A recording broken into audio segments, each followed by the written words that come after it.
You may. The young man here too has been helping out, and you folks. What's that? It's my video camera. The government club in high school, and doing a great job. Just So, put it on there. That's got a phone for that too. Questions to written down. If you have a question, please catch the eye of someone back there. They'll write us with it because we don't want to have questions and you go to the same question. They'll write it down on the card and then we'll get full and passed out to the people. Everyone will get a chance to answer the questions. What am I missing? So far, the government club and the kitchen cabinet are sponsoring this tonight. I'm interested in joining the kitchen cabinet. We are a non-political organization, and look, even though we have a bunch of clergy involved, we are a non-faith-based organization too. Pastors over there laughing in the corner. But we would invite anybody to come, sit in. You can talk to anybody in the back, and they'll tell you when we meet. Okay? There are two people that could not make it here tonight. This is from Mike Capalbo. Am I saying that right? And Mike says, with regrets, I will not be able to attend the scheduling conflict, which will travel out of town for this week. He will not be able to be making it. And a person wrote a letter saying, this is from Mike Lorenza. Michelle. And Michelle says, due to a long-standing commitment with my handicapped sister, I will not be able to attend candidates night. So that's the ones we know who are not here. That's the reason for not being here. And please turn your attention to the people here. Also, I would ask you to silence, turn down yourself. Thank you. Thank you. I will lead everybody in the pledge of allegiance to please rise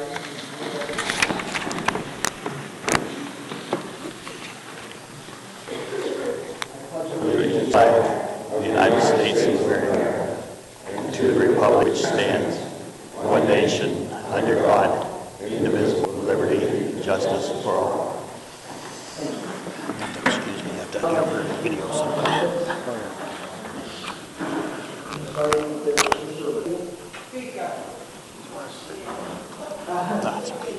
And I'd like to introduce Mr. Brad O'Neill, Mr. McDonald, Ms. Judy Dicey, Mr. David, Mr. Anthony Salvo, and Mr. George South. We will now take you into the question. We will now do the question.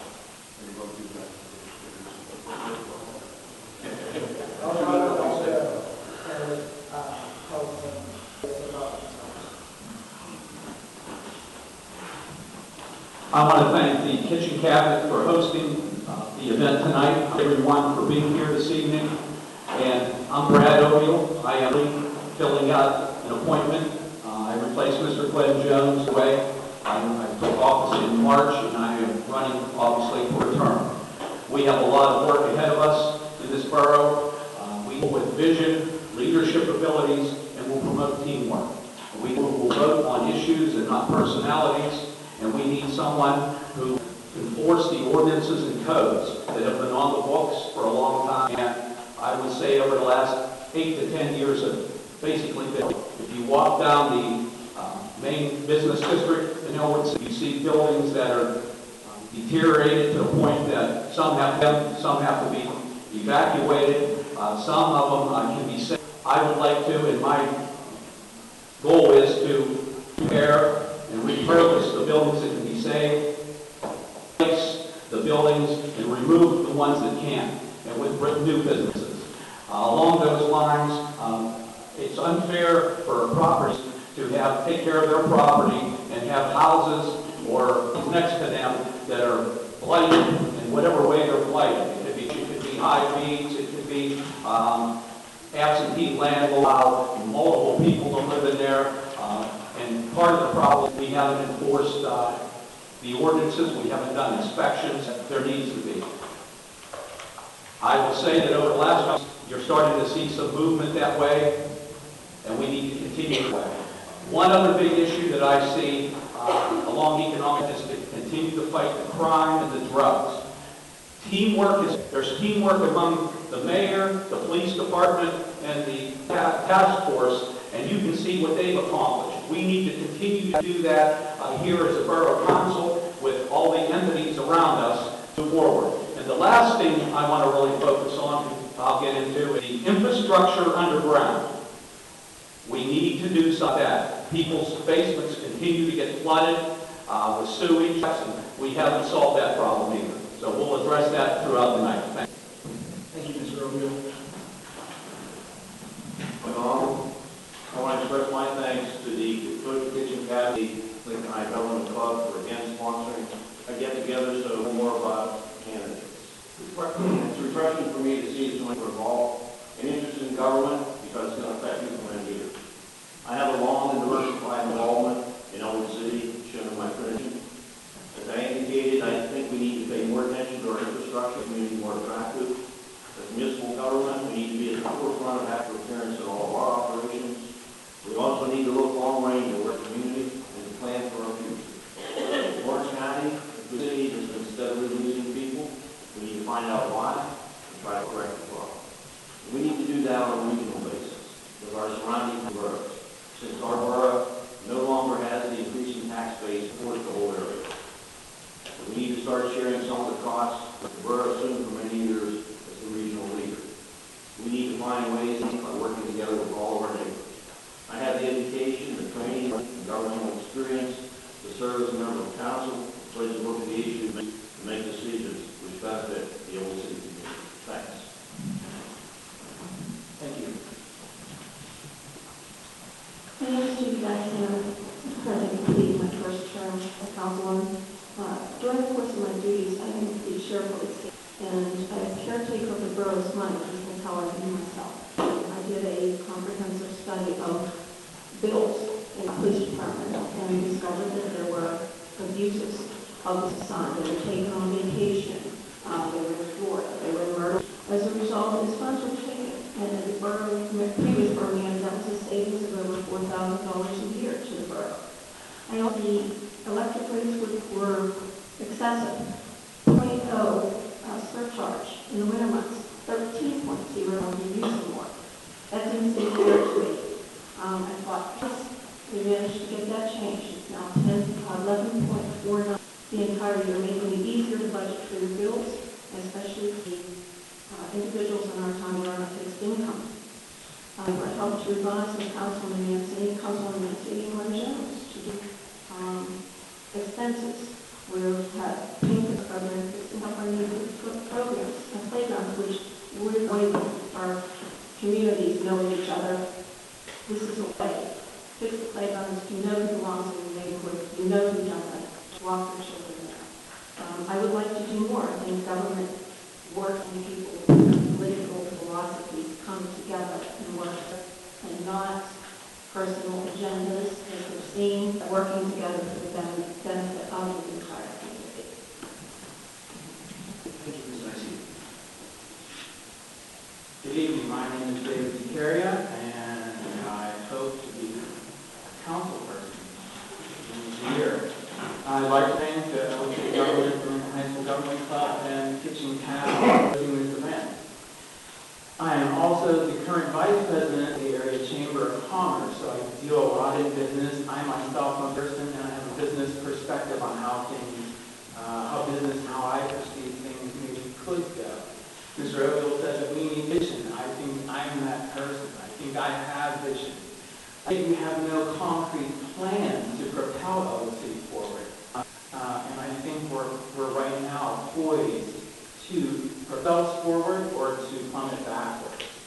I think I have that vision, and I think we do need a plan in place. Like I said, my experience with my own business and with all the business people in the area are a valuable asset, and I would be a great asset to the community of Elwood.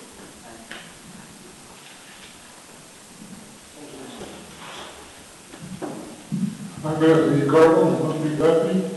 I've been involved in community service for many years, 40 years officer, 27 years vision football. I'm on various committees, Senate Bar, Civil Service, Planning, Metropolitan Bar, and very community oriented.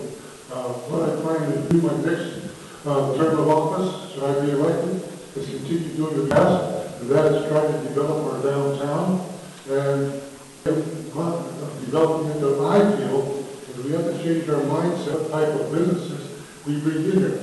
If you want a dress shop or a shoe store, people can't compete with those Macy's, Walmart, Toys R Us. So we have to strive the types of businesses develop, specialty stores, like for instance, we have 3 t-shirt places in town. They're all making money, and this is the type of people we have to bring in to develop our downtown Elwood. Thank you for coming and listening to me, and I hope you all vote to be one of us.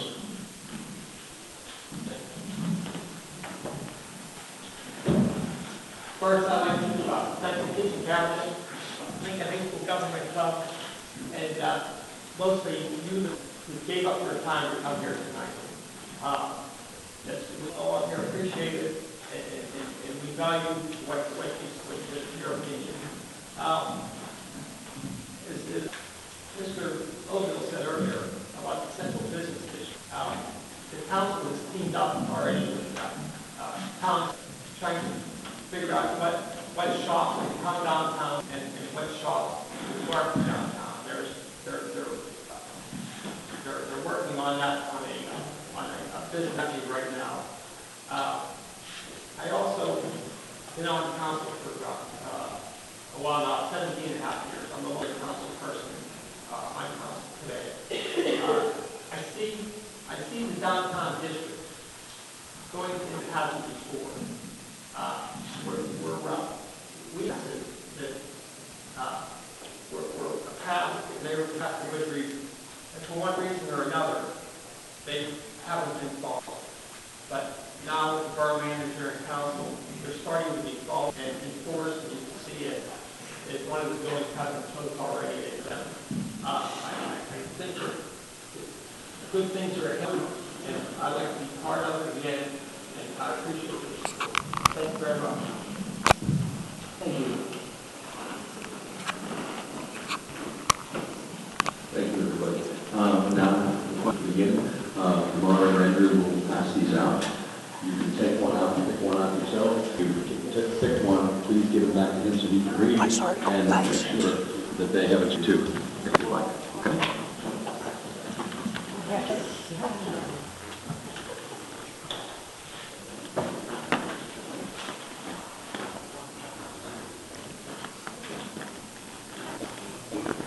What is your assessment of the current infrastructure of the city? To what extent is that infrastructure important to the primary concerns of development?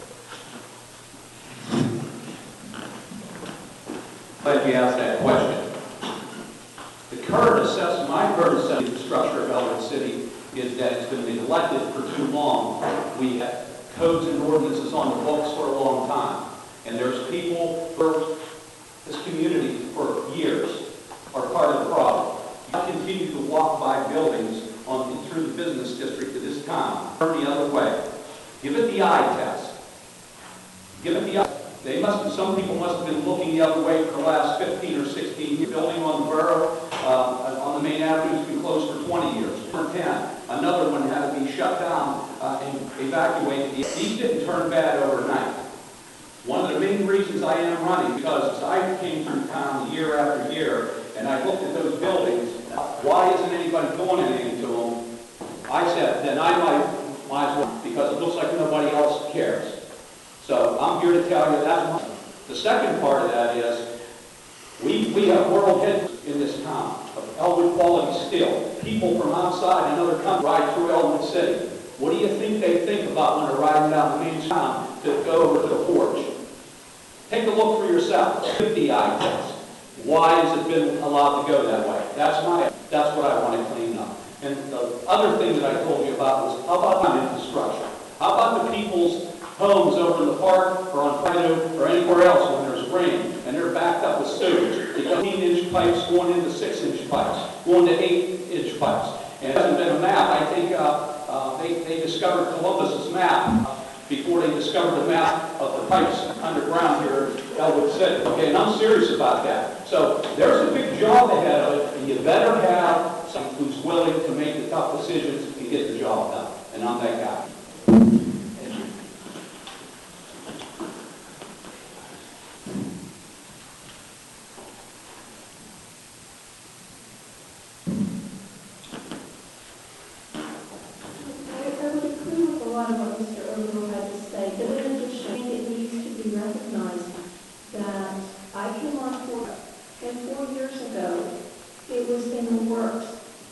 shut down some of these buildings and to make improvements to these buildings. But every time, it's just like with the bar, I'm sure this is over to the building on the corner of Morris and Fourth. The Pennsylvania State Bureau of Liquor Enforcement was working on that bar for a number of years. Just had it shut down as a nuisance bar. Those things take time. If it looks bad, you can't shut it down the next day. There are policies that have to be followed. The LCE did their job, getting the license, and then the coaches did their job. To be done when I was on council 4 years ago. It's not coming to fruition, and that's a shame. We all wish things could be done quicker. That's not often the way that things are done in the world.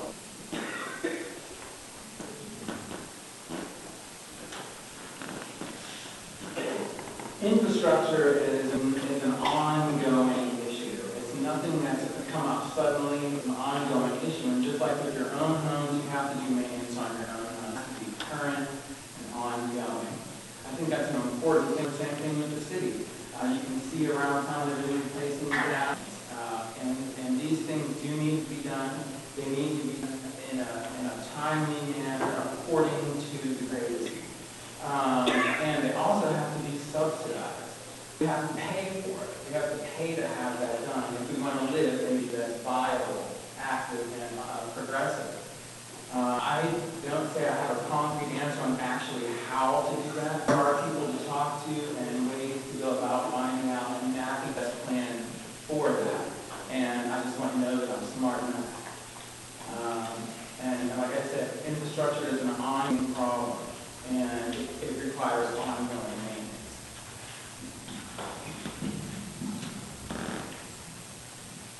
Infrastructure, in my opinion, has not sold to blockade buildings.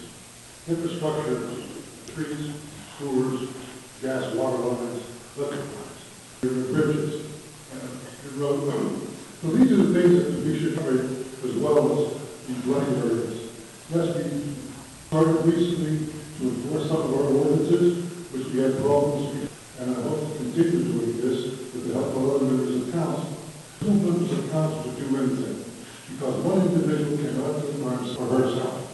So the body of council joining and looking at our infrastructure and coming up with ideas of correcting infrastructure, the streets, these bridges, and water, electric, and gas lines. The private companies are doing that with their own lines, water and gas. You see them digging up the streets all over Elmwood, which is great. Our electric department is constantly reviewing our line, updating them. So this is what we have to concentrate and put more involved on our budget, because it wasn't really suffer. Should we overextend and causing us to cause our revenue to go up? With that, we can all move ahead by concentrating on these.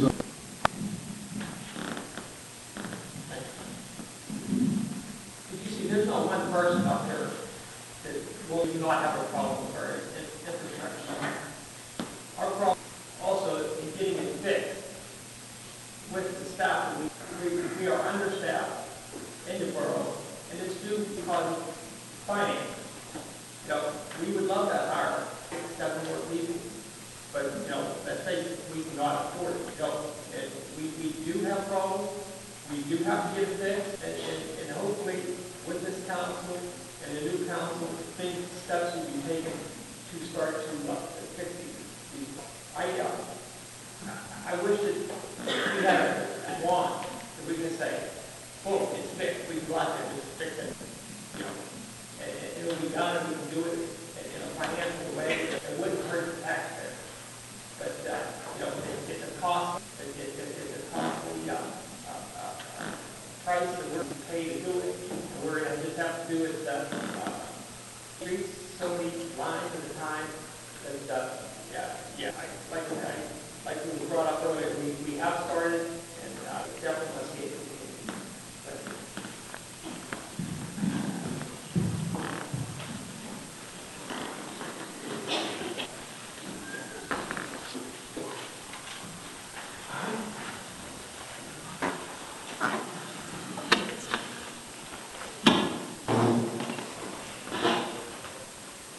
you feel Elwood City should primarily with attracting new manufacturing, retail businesses directly to activities? Why and what plans and incentives do you have for encouraging them to relocate to Elwood City? First of all we have to have manufacturing, you have to have retail businesses. We're never going to, I don't think we're ever going to come back with major manufacturing in one sense. So we need to have an incubator, we need to try to attract smaller industries, we need to try to put people from Carnegie Mellon, in the computer industry, and what do I think we need to do? I think we should offer tax incentives, possibly increase our parkways in the downtown area. I really would like to see downtown, some jobs created so that the businesses that are here, the small resident can benefit from them on a regular basis.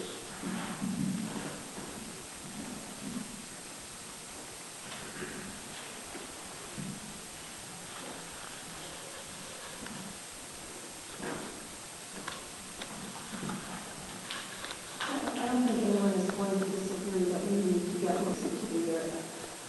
But along with that, I think everyone needs to understand that bringing other businesses here to town is not going to be beneficial to the town and make it grow and be more vibrant if we don't want to keep our young people here. We're an aging population city. Young people, it's long enough that are out there spending money. We need to find a way to keep them here, make them feel that they are important, that they're involved in things.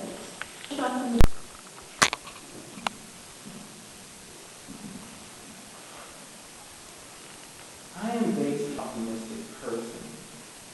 I like to see the glasses half full.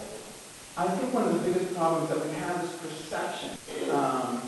And one of those perceptions is how aged community is. The council, the present council, has hired associates to do a marketing study, and in that marketing study, I think you'll find very that the median age is 41. Now, most people would set that age higher. That means half the population is older than 41 and half is younger than 41. So we have 4,000 people, roughly, that are younger than 41 old. And like I said, it's about perception, how blighted we are, how awful that our town looks. That's how people who come into town, I think, that have never been here before, had a major influx in my business of people who are coming from out of town. They point and cue to this. I think day after day, when you look at things, you have a focus on that crack in the wall. Really and truly, it's part of the beautiful room, and I think we're losing that perspective. And that's why I created the PIE campaign, the Pride in Elwood City campaign through the Chamber of Commerce. It's about marketing Elwood City back to itself. Town associates have been hired. I think they're in the final phase of possibly be hiring again. What we need to do is listen to what they say. Can we bring it to Elwood City? Yes, we can. Is there a way to do it? Yes, there is. Is there a plan now? No, there isn't. And the people that have been on had many years to implement any kind of plan. But without that, you have no idea where you're going or how you're going to get there. You're not going to accomplish that. I think we need to take it to Town Center advice and basically be more positive in how things really are.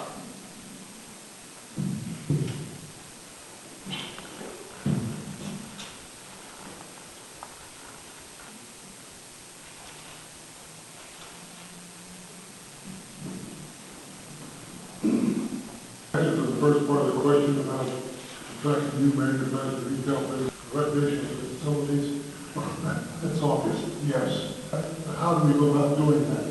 It's much easier said than being done. As far as business is concerned, and I alluded a little bit to in my opening statement, I think your mindset that we're getting the ordinary retail and getting the special services into downtown. I'm right after high-tech, your doctors, lawyers, and the chief, so to speak, to compete and have to have. They can go all for that, and that is Elwood City. Retail, we go to any mall, and any other city that has stores. When we have specialty shops, this is what we have to have to bring out the people in Elwood City, because they need it and they want it. The second part of the question, plans and incentives? Well, we've been working for years with town center. And as was alluded to earlier by Mr. Sully, things take, you just don't roll over with a magic wand and say, yes, this is going to be done. Studies have to be done, demographics and whatnot. So this is what's being done, plans being made right now. The town center is developing a website where we have all of our buildings on there, open for sale, signs and whatnot. The people can go on there and decide if they want to come into Elwood City. We must promote Elwood City, just as a supermarket promotes their goods every day, the what's on sale, we have to do the same thing. One of the greatest things we have to do, which I have changed my mind on, is parking. I think parking is very important, and we are working towards those areas. Thank you.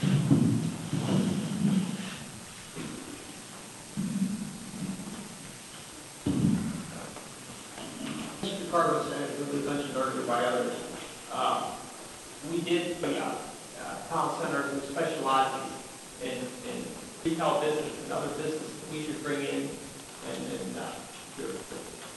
we're working with them to get the fit that people in Elwood City will shop here.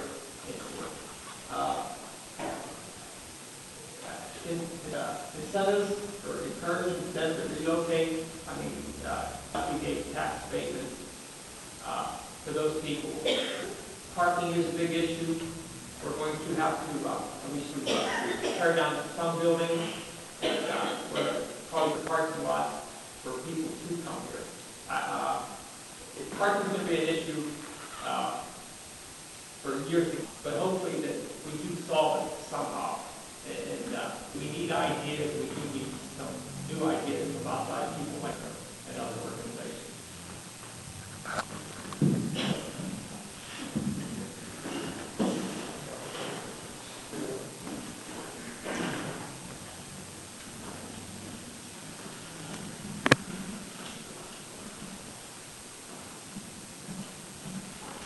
A couple of years ago, the town center signed up with the Borough Council. They were here at the first stage was advertising and market the downtown. Donald Trump could have not advertised and marketed the downtown. We had buildings that are dilapidated and nowhere to bring anybody in. It all sounds rosy and it all sounds great, town center. Everybody talks magic wand being waved. That's correct. You can't wave a magic wand. It's been waved for 20 years and nothing has happened. We have action. You have to have openings. You have places where businesses are going to come in. You can't just say, we're trying.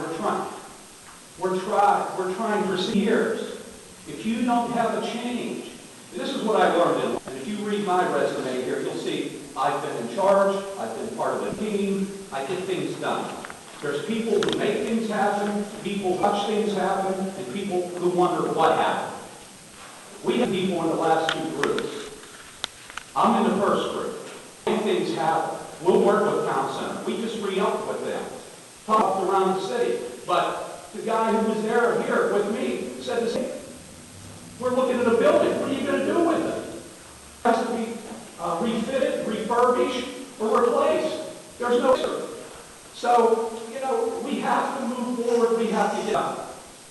And, everybody has an idea and everybody wants to get things done. But there's naturally some people who are leaders and will get things done. And there's naturally some people who I think, I wish it will happen. I'll wave the wand. Well, the wand's not happening. You can't slap a sign on the side of a garbage can and says, we tried for 1 or 2 weekends a year. And for the other 52 weeks, or 50 weeks, do nothing. It's a 2-week-a-year job if you really have pride in your community. Thank you.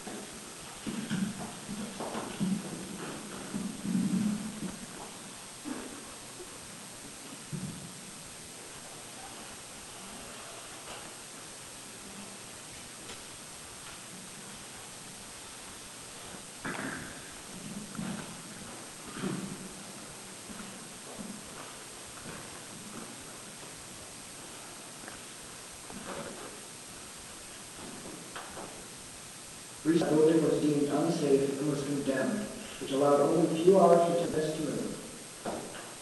What procedures should be be in place for tenants in such situations?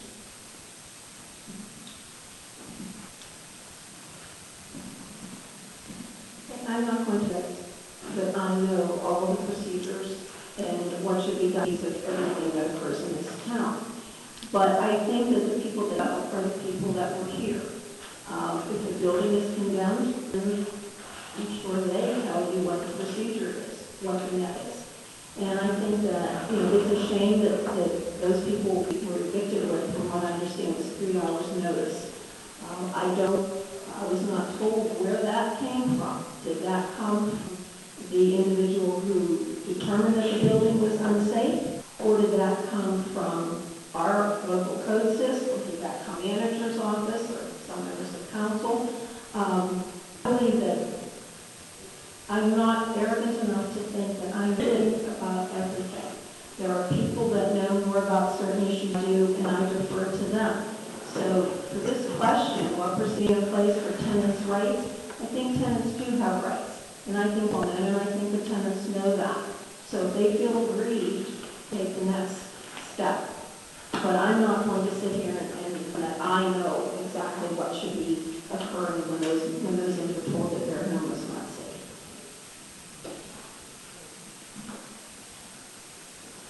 I think in many instances, especially with the tenant issue and condemned buildings, I've come to know that you can condemn a building for a multitude of reasons. Impending collapse or imminent collapse with a good reason for that. I think most people would agree, just common sense prevail, that a 3-hour notice to evacuate a building or up, especially if it's not in danger of impending imminent collapse. And it's not due to their lack of main building that would, cause this situation to get to the point that it got to. If the building is condemned, a little more than 3 hours to evacuate, unless one splinter out of one beam is going to cause it to collapse. And the testament to that is that it hasn't yet. I was in that building when I first started 35 or 37 years ago, and it was in bad shape 37 years ago. And I am probably very, very certain that nothing happened in that building for years. But I do think a 3-hour notice is a little rough.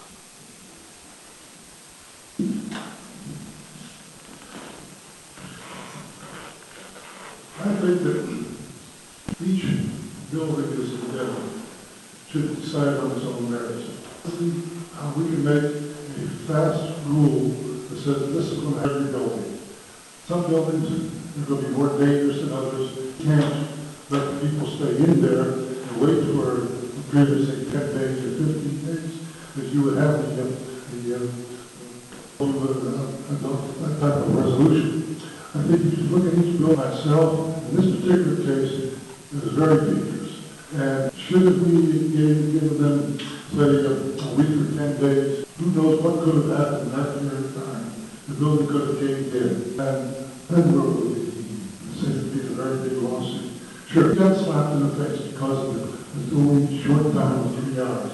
I feel that we did in the interest of their safety. And after all, that is one of the primary responsibilities of the borough, is the safety of the citizens, among other things. So I think in this particular case, what we did was right. Other cases, there may be a situation, may delay the removal of the people for a day or two. One must be looked at on its own merits. You can't make a blanket rule decide how many building is going to be considered as far as evacuation.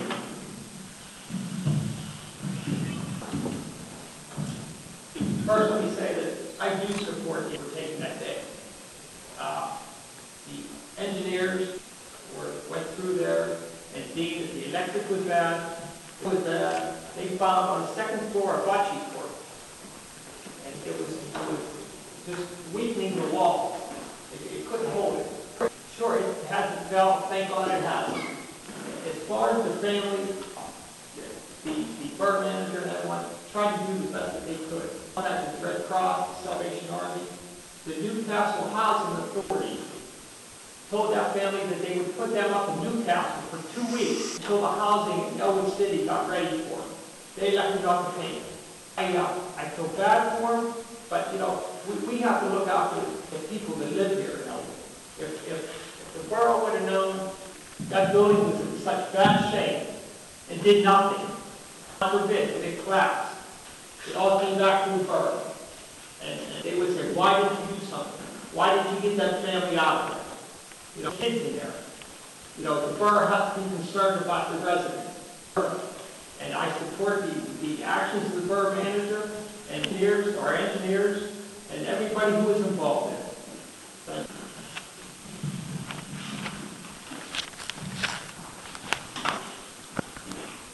you. The tenants and probably some firemen, it's the way it was. I've seen the pictures, I read the report. It was very unfortunate anybody was stranded. I believe they had a plan in place, were assured by the Red Cross, the housing, and the Salvation Army, these individuals would be taken care of. It's a catch-22. And I'm not going to go into detail, but it's worse. It's electric, plumbing, sewage. There's not very number of problems. And if something wasn't done, and those people were allowed to stay up, and a fire would have happened, the finger would have been pointed another way. There's just sometimes you got to make it, you know, I'm happy that nothing did happen to anybody, but I back the decision. I'm just sad that somebody got left out in the cold. I think from that, and whoever made that decision needs to have a plan B, 4 or 5 different agencies to put people on. But they acted in haste because it was, and I'm not going to go into detail, it's worse than you can imagine. So, and that's what, thank you. Since I'm the only person up here who's had experience on those types of situations, I believe that, and not knowing anything about what the engineer said about this building, 3 hours is not a reasonable amount of time. I think additional time provided to those people. I dealt with, in my tenure, another on Glen Avenue, where the also acted hastily, and members of council, Brad Russell, I met with members of council, and they really weren't concerned about it. In that case, we give the guy a chance to turn off his computer.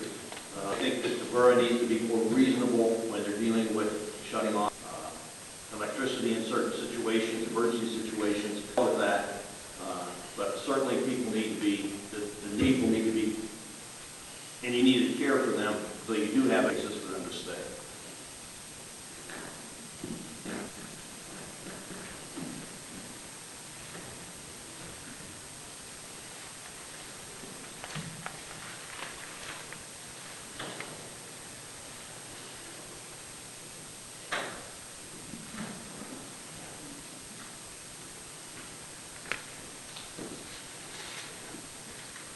While for many years residents of Elwood City have not just raised, it takes money to make money.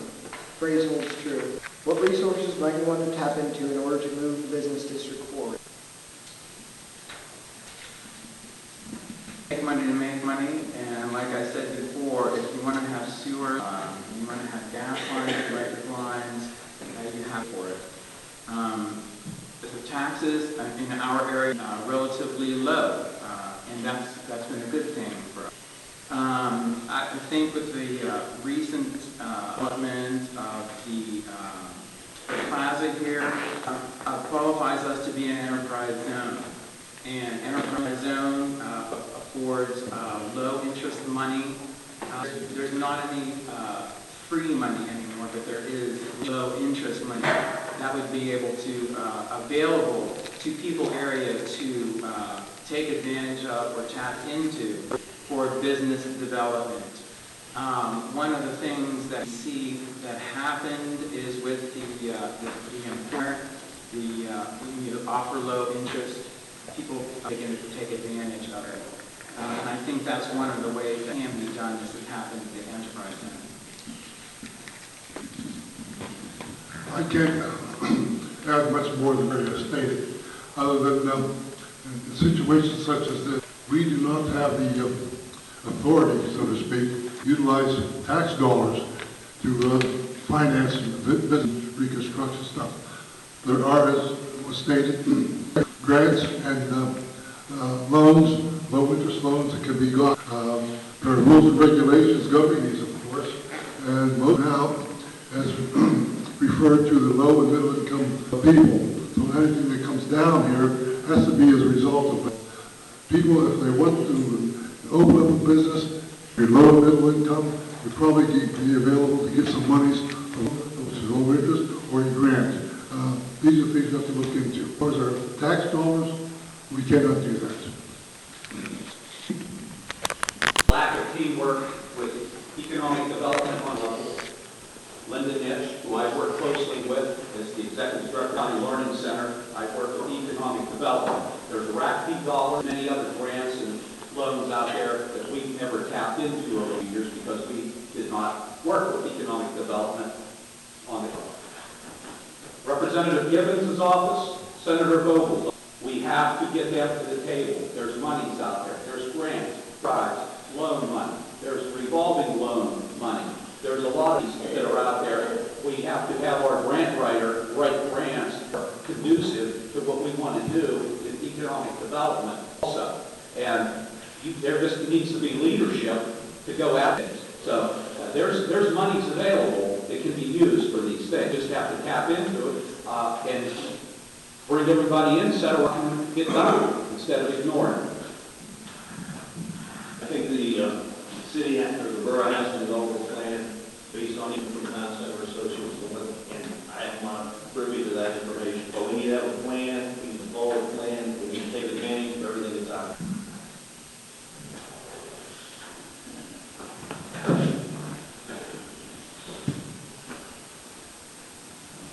Everyone here has said the same thing, maybe just using different.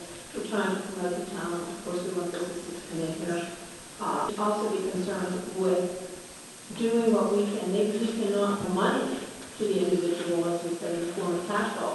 Maybe we can't, but we need to provide them with a different type of support and not making it incredibly difficult for them to do it. We need to look at the individual. If they want to put in a business, yes, we need to know what they're going to do, but we also can't tell them what they have to do. That would be like saying to me, well, I'll let you put a business in here. It would be up by my house. But if you want to remodel the kitchen, you have to clear it. We can't do that. You have to make it so that the individuals want to come here. They're looking forward to spending their money here to fix it and to get it up and running. So we need to work on both angles. Charge the businesses here as well as getting the money, but also not making it so difficult for them to put a business in here that throw their hands and say, I'll just go elsewhere.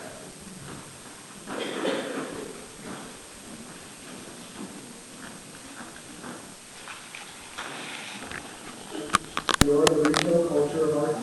What incentive, if any, can you envision to assist them?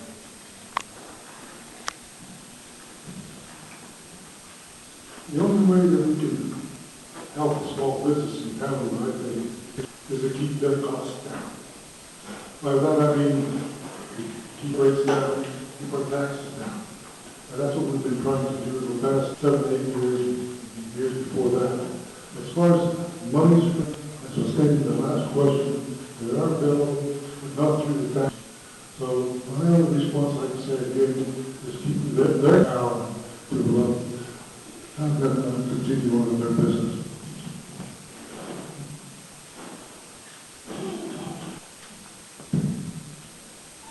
Like Mr. Carlo said, there's not much we can do with the tax dollars. Maybe we can't help them with grants, like Mr. Roosevelt said, through the county and Mr. Gibbons. We have to also have to give these retail businesses the best that we have, and that is it's hard. If they need help and anything we can do, street department, if we can help them out there, we should help them out. I believe that we are friendly to the retail businesses. The electric train, we're very competitive with our. I think that if any small business comes to our manager or comes to council, there's not one of us that won't tend to help them. Maybe the answer, we may have to live with this and what they want to hear. But believe me, we will all be there shining. You know, everybody who's on council, I'm sure everybody who's on council, there's one thing that we all have, a love and belief in Elwood. And we're not to hurt any businesses, you know, we're here to help. And, you know, some of the retail people, they have to come and tell us exactly what they need. You know, it's service.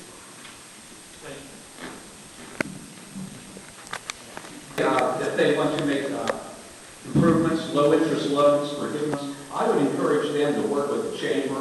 The chamber and the cabinet and ECR and the new borough manager have worked together on projects such as the Christmas lights, and over a short period of time, it takes cooperation, it takes advertising, it takes being part of it, where when you help each other, and we have to get the borough road department and the public works and everything here to promote our business. But that's what I would say is something like forgiveness loans and low interest loans to people and stuff like that. You get them in the channel. A lot of advertising that can be done through the chamber, their website, mailings, and so on. And a lot of times just plugging in the rest of the businesses and so on will help. I think one of the ways that we can help small business make our time as attractive as possible. I think we need to fill the potholes. We need to run a street sweep on a regular basis to people are downtown or residential areas. And I think we need to make it an atmosphere that people want to come to town and come to shop. And I think that'll help out in the long run. I think everything on this subject is just about things said in your question on this one, so I have nothing to add.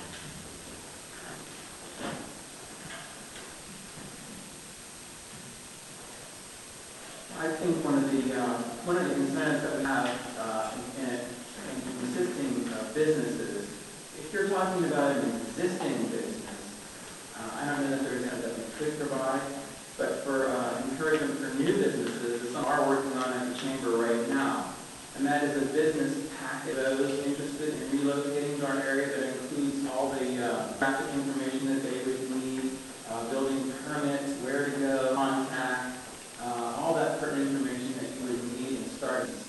And we are doing that in collaboration with the council too.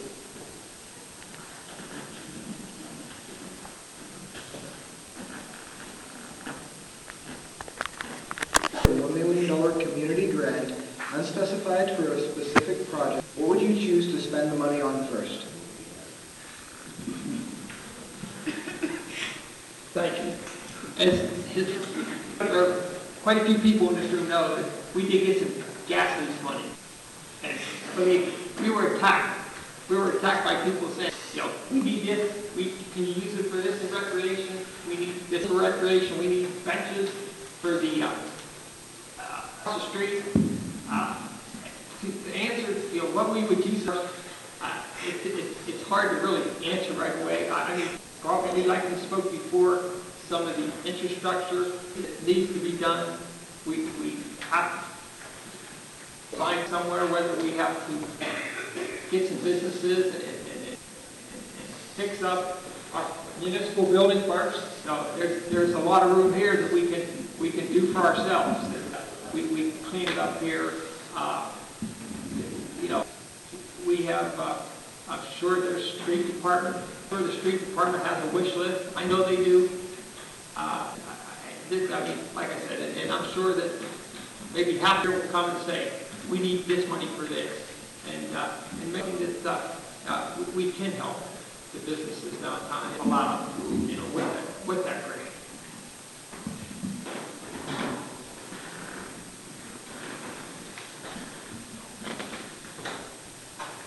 What I would do is sidewalks in the borough so people could walk to where they're going. I would fix the underground infrastructure and fix the streets and the sidewalks downtown. We have trucks coming through. The streets aren't wide enough. The sidewalks in some places wide. We have sidewalks that are getting worn away and it's a hazard. So I would fix the roads and the underground problems that we have. I know everybody wants to buy a shiny new object, and let their house, the garage can be falling down, but I'm going to get an award, I'm going to hard putting the garage that's falling on top of it. So I say things that we're going to need to get around safely. It's about time that the borough takes a look at its own operations. The borough garage is a disgrace. It was mentioned about the Worldwide Corporation having headquarters here. Look out and look at the borough storage area. Those things are pretty easy. The borough garage certainly needs a lot of attention, and I'm not sure it's supposed to be working. For sure, all of us sitting here, excuse me, think $1 million, wow. But, if I got $1 million personally, yeah, I have a lot of things I could do with that. But as $1 billion isn't a lot of money when you consider everything that needs.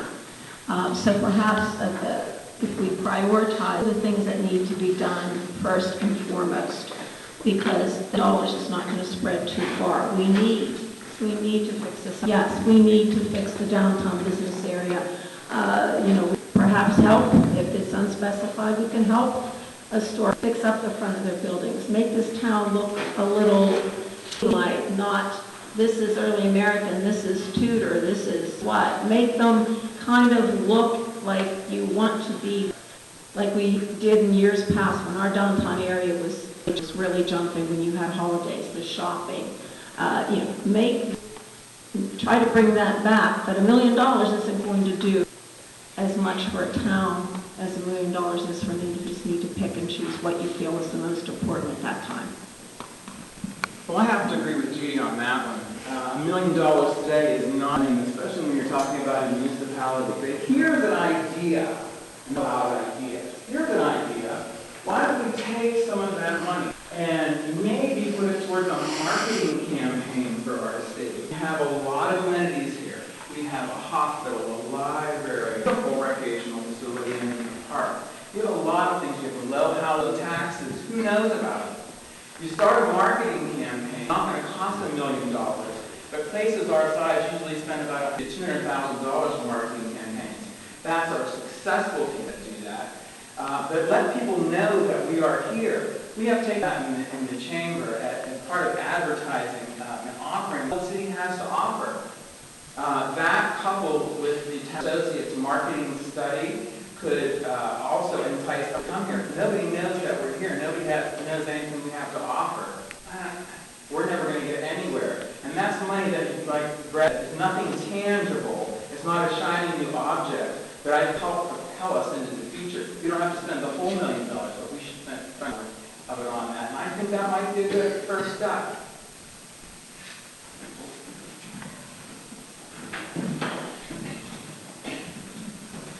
To most of us, $1 million is money. However, when you talk about municipal government, dollars really isn't that much. Under the current tax of the city, that comprises about maybe 5 mills a town. How far can $1 million go? We could start with every year we spend $3,000 to $4,000 over our streets, so we could just triple that, $1 million going up. Our sewer may be worked on. We have flooding when we have torrential rainfalls. Again, the cost is so high.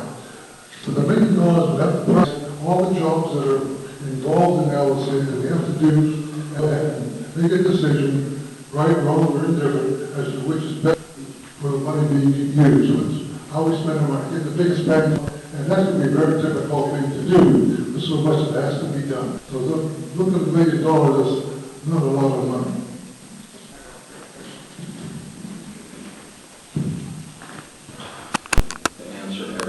So we're going to change the format a little bit.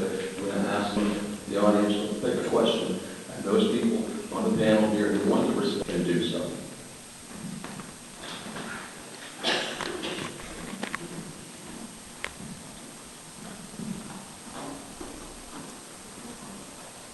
Would anybody like to pick a question?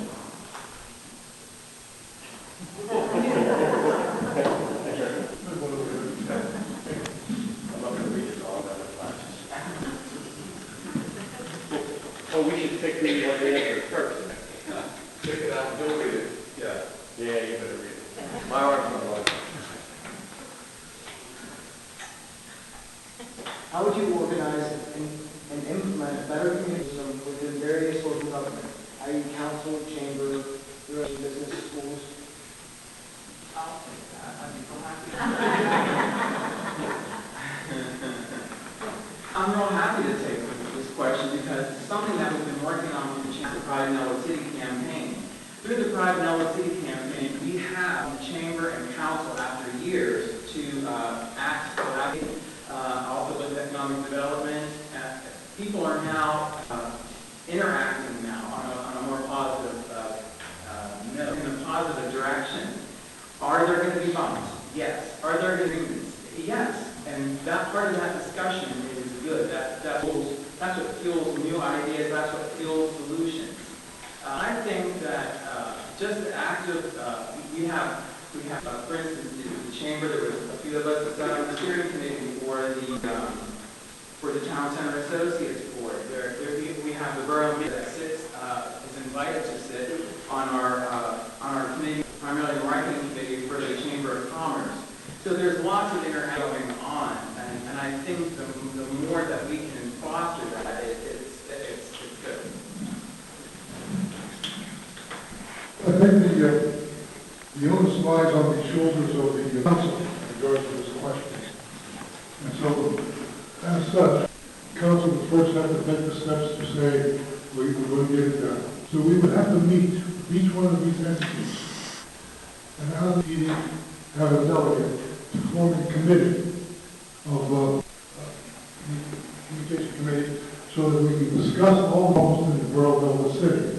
And then once the committee meets and comes to terms with different problems presented to the council, those that pertain to chamber, those that pertain to the chamber, schools, those that pertain to the school. But that's the way I would have to do it, is to form a committee of all the cities.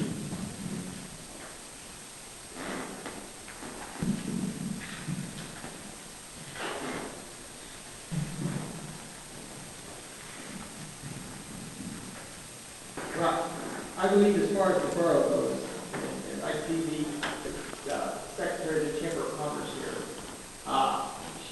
our borough manager has contacted most of these groups and has been working with these groups. I think that just has to continue, and they have to work together and come to a happy medium. As far as I don't know if schools have been contacted with the borough manager has contacted with the schools. I do know that with the chamber and the revitalization of the businesses, we've walked up and down the street and contacted some of the like I said, the schools. I'm not sure how much communication he has with it, but I think the leaders of each of these groups got to get together and come to a common.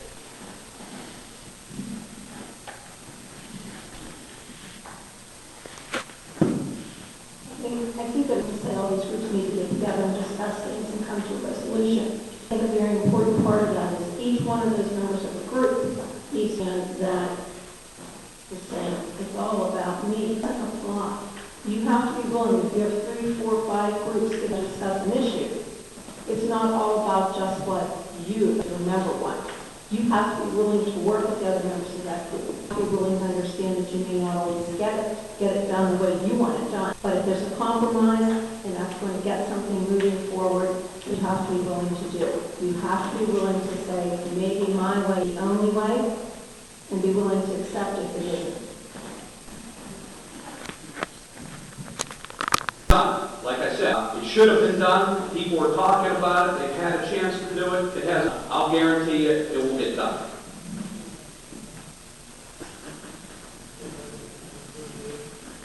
Would anybody else have a question?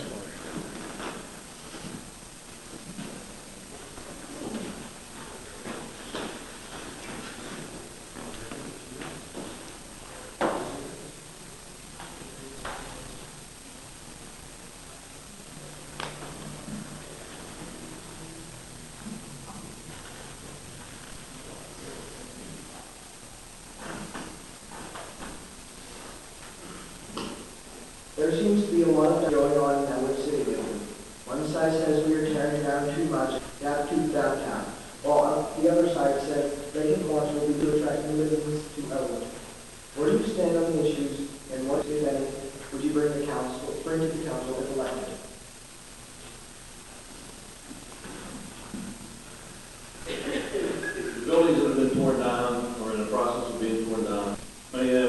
purchased by the borough. Other buildings are probably because of code enforcement. I'd like to see I'd like to see something along the vacant lots. There hasn't been much about that. You can have parking. If you're tired, I've been downtown. I don't have any problem finding parking space on a regular basis. So I think that, we need action. We need to see somebody come in and actually take the vacant lot and make something out of it. I think it's on a case-by-case, like I said. There's some buildings that are still structurally sound, need some work. We purchased one. We need to get in there and find out the extent of what needs to be done. Use grant money to get it done. It can be easier to bring other businesses in on 3 floors, you keep it. Like 1 or 2 of the others. There are a couple that are going to have to be, and that's fine. We're working. That's where town center, and that's where the chamber, that's where the other networking that you do comes in. Because for some people, it's cheaper and more economical to build a 1-story building on a lot in the middle of town than a 3-story building where you have to put $120,000 in there to get rid of the mold and everything else that's been allowed to happen. It goes back to my original point. There's been a lot of neglect and looking the other way. A lot of these buildings would have never gotten to the condition that they are right now had somebody something years ago. And now we're at cross. Rehabilitate what we can, demolish and replace what you can.